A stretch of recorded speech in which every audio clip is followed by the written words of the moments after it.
The Selfish Giant is one of a series of children's tales written by Oscar Wilde for his two sons. The imagery presented herein is heartwarming and tender, and speaks of love and great understanding. I will not claim to know the intricacies of what Oscar Wilde wanted to say with this story, but in reading it I reflected on the thoughts it made me consider, living over 130 years after it was written, and seeing what I see in the world today.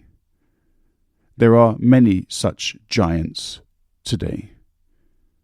Some are nations, some are businesses, and some are just embarrassingly wealthy individuals.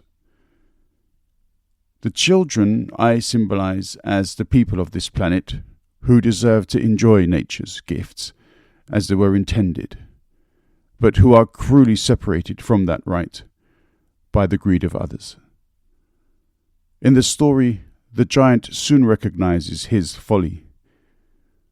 I wonder, how long will it take the real giants to realize the cruelty and folly of building walls to keep people and children away from nature's gifts to everyone?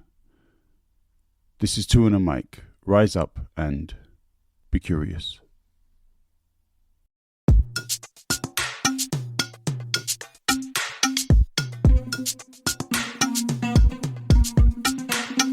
Dung weche pek kod welo mabiro e Two and a Mic.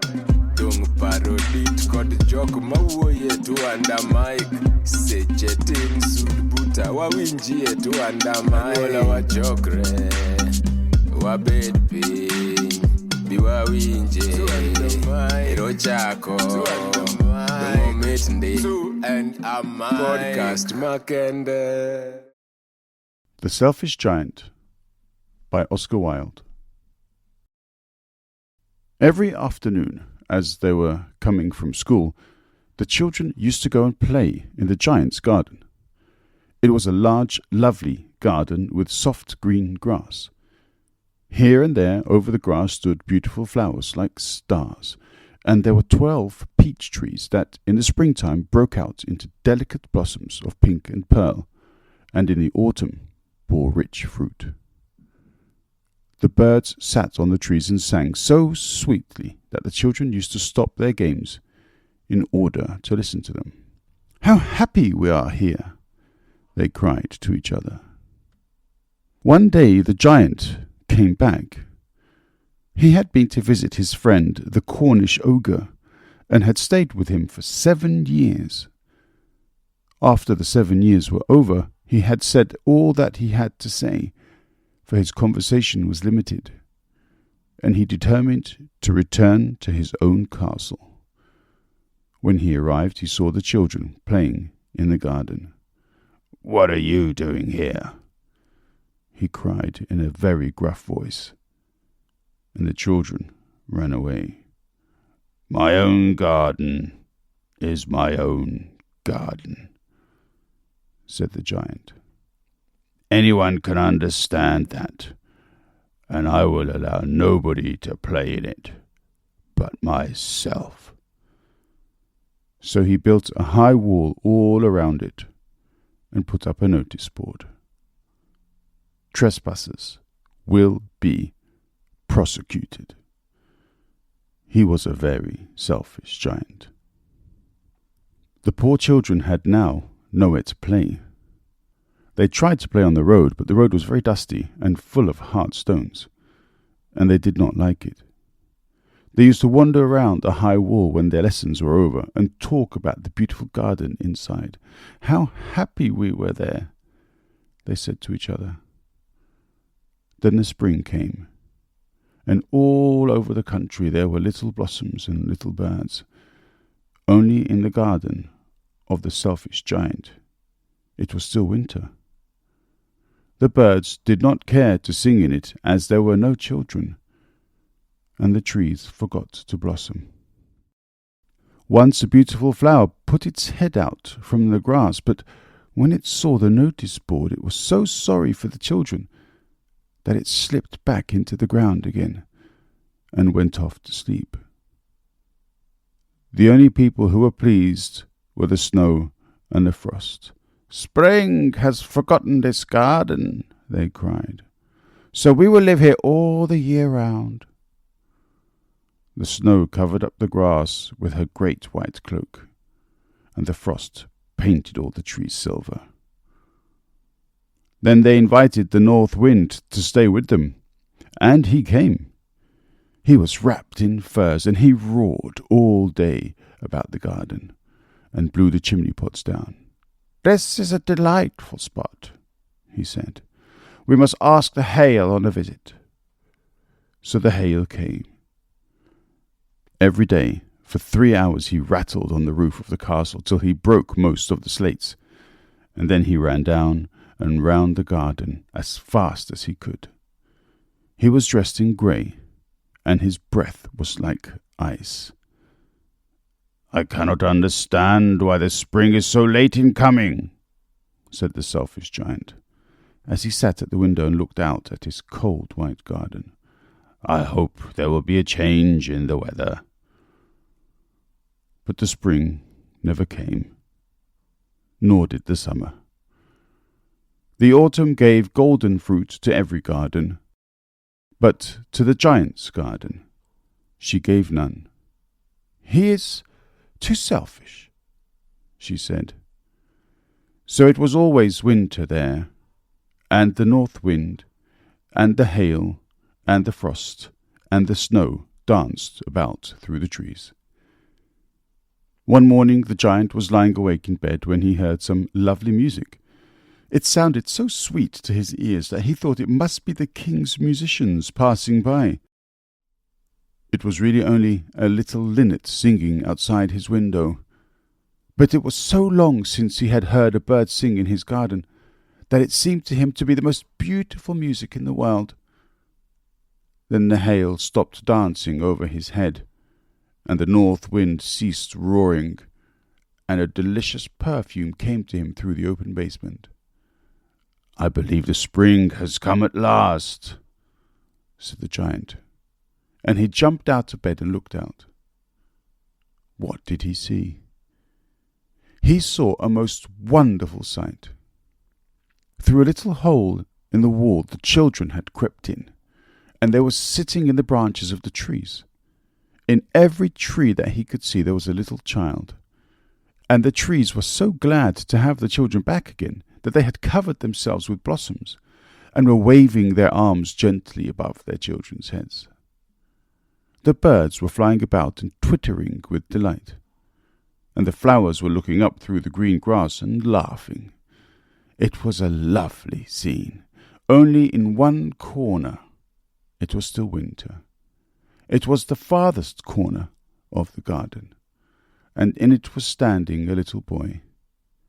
He was so small that he could not reach up to the branches of the tree, and he was wandering all round it, crying bitterly. The poor tree was still covered with frost and snow, and the north wind was blowing and roaring above it. "Climb up, little boy," said the tree, and it bent its branches down as low as it could. But the boy was too tiny, and the giant's heart melted as he looked out. "How selfish I have been," he said. "Now I know why the spring would not come here. I will put that little boy on top of the tree, and then I will knock down the wall, and my garden shall be the children's playground forever and ever." He was really very sorry for what he had done. So he crept downstairs and opened the front door quite softly, and went out into the garden. But when the children saw him, they were so frightened that they all ran away, and the garden became winter again. Only the little boy did not run, for his eyes were so full of tears that he did not see the giant coming. And the giant stole up behind him and took him gently in his hand and put him up into the tree. And the tree broke at once into blossom, and the birds came and sang on it, and the little boy stretched out his 2 arms and flung them around the giant's neck and kissed him. And the other children, when they saw that the giant was not wicked any longer, came running back, and with them came the spring. "It is your garden now, little children," said the giant, and he took a great axe and knocked down the wall. And when the people were going to market at 12 o'clock, they found the giant playing with the children in the most beautiful garden they had ever seen. All day long they played, and in the evening they came to the giant to bid him goodbye. "But where is your little companion?" he said. "The boy I put into the tree." The giant loved him the best because he had kissed him. "We don't know," answered the children. "He has gone away." "You must tell him to be sure and come here tomorrow," said the giant. But the children said that they did not know where he lived and had never seen him before, and the giant felt very sad.